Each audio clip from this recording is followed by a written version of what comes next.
Hello everybody, welcome back to another tutorial. Today I want to show you a very cool trick that you can use to create psychedelic sequences.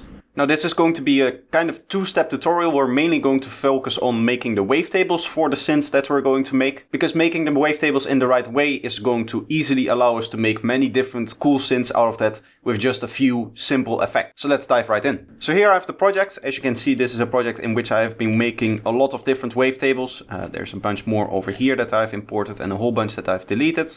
This is for a pack that I'm working on. Currently I'm sitting just over 200 wavetables and I want to probably around double that amount for the actual pack. But while I was experimenting, I found a cool way to create the wavetables in such a way that you create these really cool sequences synths out of them. So let's just hear a bunch of different examples.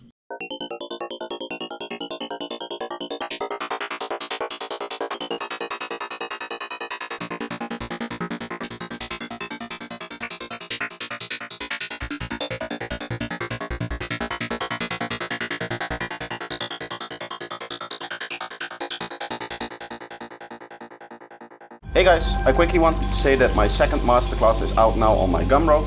It's about 24 hours of edited footage of me making the track that you're listening to right now. So go check it out if you're interested.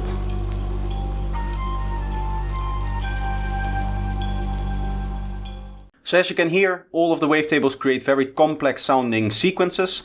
And the reason for that is because I use atonal sounds and atonal sound design to actually create the wavetable. Even though the sounds that are resulting from it, because of the way that the wavetable is being cut up, processed and then turned into a wavetable when importing into Faceplant, isn't really atonal, but the process to make these wavetables did use atonal resynthesis. So let's look at what that means. When we're talking about atonal resynthesis, what I mean is that we take something that has some tonality to it, and then we shift the harmonics in such a way that the relationship no longer follows the normal harmonic relationship of the sound that we started with. So for example, here we have Serum generating a saw wave for us. And what you can see is within these harmonics, there's a very basic relationship between where these spikes are in terms of frequency. You can see the frequency down below here. We have C1, we have C2, so an octave, and then we have G2, which is a perfect fifth, and so on and so on. If we were to change the position of some of these harmonics relative to the others, we would get sounds that no longer follow this principle of these kind of standard harmonics. Now the standard kind of principle for harmonics is that for any harmonic, you can take it and you can take the fundamental frequency and multiply it with the harmonic amount to get the frequency of that harmonic. So this is a multiplication of 2, this is a multiplication of 3, this is a multiplication of 4, and so on and so on. That's kind of the standard harmonic series. It's just going to take the fundamental frequency, and for each harmonic that it makes, up until the very high end here, it's just going to multiply it by the number of that harmonic. So this is the first harmonic. It's obviously going to be multiplied by 1, so you obtain the same frequency. This is the second harmonic, so you get the double of that, hence the octave. And that continues on for every other harmonic that you see here in the graph. So now what I've done is I've opened up MXXX, and this is quickly becoming one of my favorite plugins because it's a plugin that allows you to host and connect all of the other plugins within the Melda bundle. And as you can see, it's a very big plugin, it's a very big interface, and it's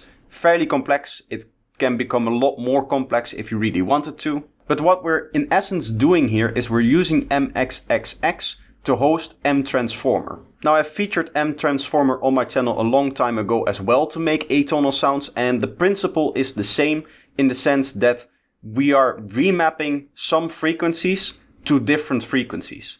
So for example, take 2K here. This is being remapped to 6.6K, as you can see. So it's taking that 2K frequency, anything that exists at around 2K, and it's putting it in 6K. Now you can imagine that for harmonics, that means that that relationship that we talked about before is lost. Now the whole process of the sound design is as follows. What I have here is I have one macro that allows me to morph between different shapes of this graph here, all of which remap the harmonics to different parts of the spectrum. We never have a shape that just takes every frequency and remaps it to the exact same frequency, because we always want to introduce a change and remove kind of the normal relationship that your harmonics are supposed to have. So if I just go into this parameter, I can quickly explain what is going on here. I have this parameter set up to modulate all of these parameters here, which is 0.2, 0.3, and the curvature here. It's doing both the X position as well as the Y position. And then what I've done is I've set up a bunch of different banks here. So this is in the bank control mode. We have a total of 8 banks. And a bank is just a way to hold kind of a snapshot of values for all of the parameters. So you can see we have 5 different parameters here, which are reflected in the 5 different rows here. And what this allows you to do is it allows you to morph between those different parameters. You can see with the selection above here which of the banks is actually selected. And you can obviously see that we're interpolating the values, which means that we're smoothly kind of shifting between one and the other instead of stepping. If you would turn off this interpolate values for all of them, then it would step between the different values. You can see the graph down below. It's just stepping between the different shapes that we have initially set up here. Now I created 8 banks in this case because I just wanted to make... Now I've created 8 banks in here because I was making multiple wavetables. What I want to do is I want to have very small slides like this for a single wavetable. And then the next wavetable that I'll create will probably have a slide like this, where we go from another value to another value, but not like this, where we have this big wobble in it, right? We do want kind of a smooth transition, but we don't necessarily just want one transition stored here because we are making multiple wavetables. So all I have to do is apply a small automation here, like for example this.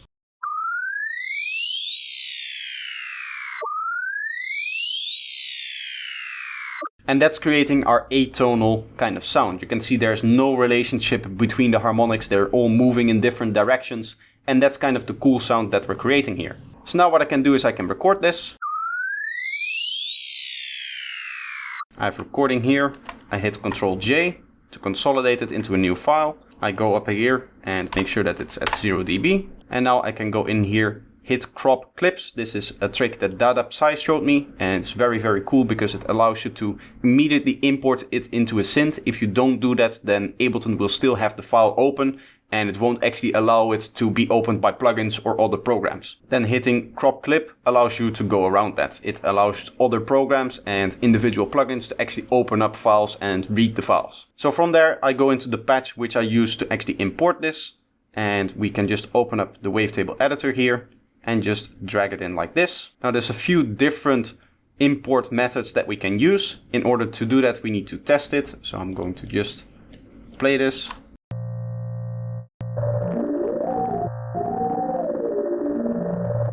Now we're getting some strange wobbling effect, and that's because our root pitch is set incorrectly. This was recorded in C1 in Ableton, but that is C2 in Faceplant.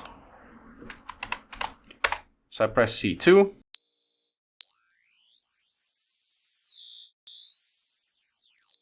And we're getting a much smoother wavetable. Now we can check the different algorithms. So for example, this one. Correlate one works well. We can lock the fundamental if we want to.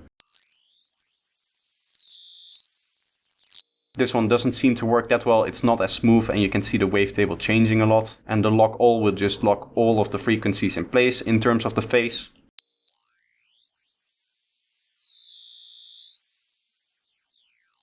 This last lock all will always import it as a smooth wavetable, but it will sometimes completely change the texture of the initial wavetable that you had. For this one it did seem to work, but I do want to maybe go with this one here.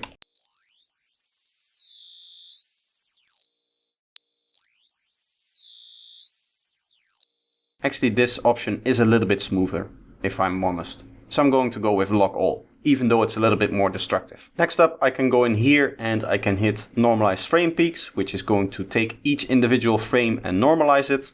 Just makes it loud and nice.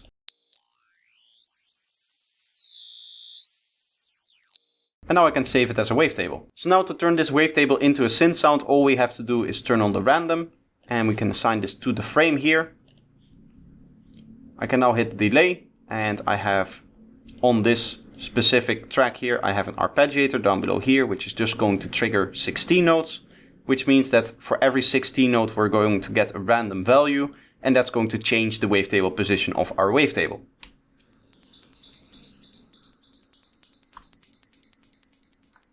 Now this is fairly bright, and a cool trick that you can do is actually change the octave of the wavetable when importing it. I do realize that before I said that I wanted to import it in C2 and accidentally hit C0. So if I go in here and I set this to C2, we get something like this.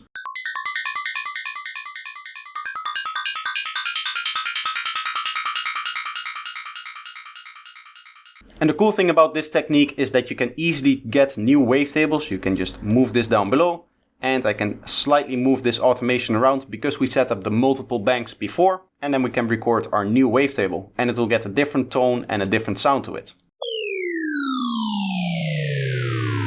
So now going through the steps again, Control J, make sure that it's at 0 dB. I'm going to go and crop clip. I'm going to go into faceplant here. Open this up, import this. I will temporarily remove this one here so that I can scroll through it myself. Let's set this to C2 for now.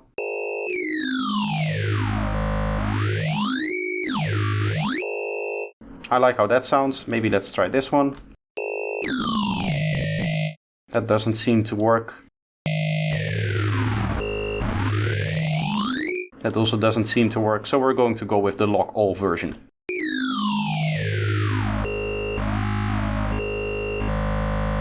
There seems to be a little bit of an annoying part at the end, so I'm just going to remove that.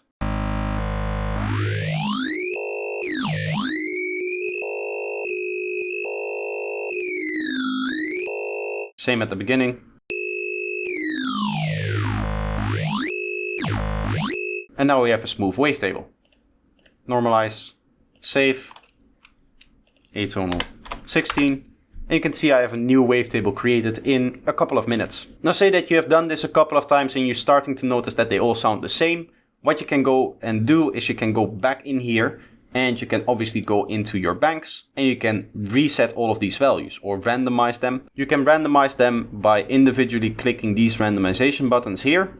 And the important part is that your 0.3x, which is the x position of this point here, is higher than your 0.2x, which you can see is always the case here.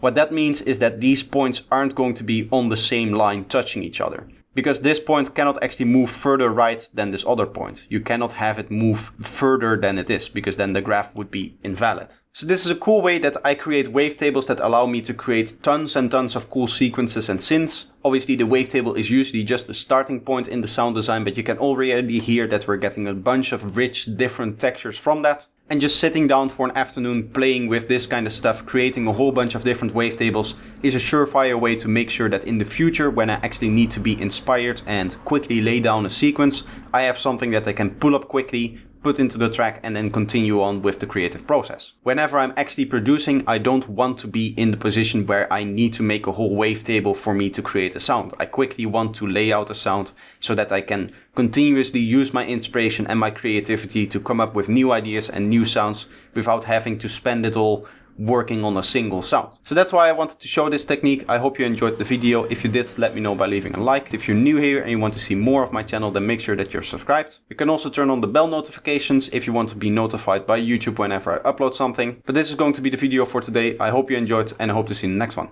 Bye bye.